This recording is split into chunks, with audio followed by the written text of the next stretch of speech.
होली में ना योइब तो बड़ा पछतइब सोइया जी मोतिहारी से होली खेलम हम देवरे के साथे देवरा के मोटा पिचकारी से। हाँ होली खेलम हम देवरे के साथे देवरा के मोटा पिचकारी से बुझला।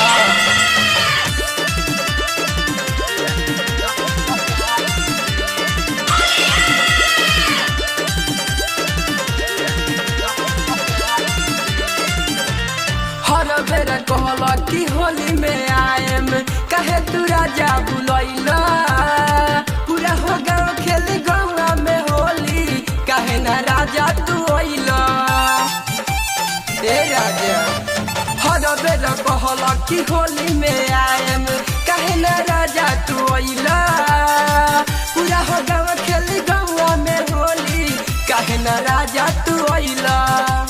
जवन जवन करी उहे हम करम ए राजा जवन जवन करी उहे हम करम नहीं डरम तोरा माई से होली खेलम हम देवरे के साथे देवरा के मोटा पिचकारी से। हाँ होली खेलम हम देवरे के साथे देवरा के मोटा पिचकारी से बुझला।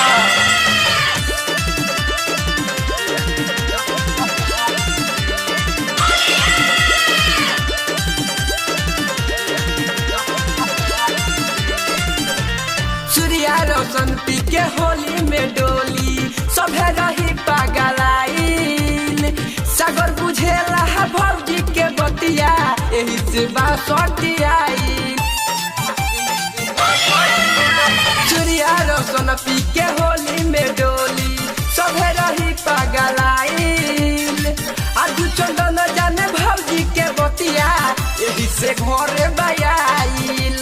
हबी कस देवरा के तू जानेला ए राजा बिली कस देवरा के तू जानेला कोला डिसाइड तनी हाली से होली खेला मोहम्मद देवरे के साथे देवरा के मोटा पिचकारी से। हाँ होली खेला मोहम्मद देवरे के साथे देवरा के मोटा पिचकारी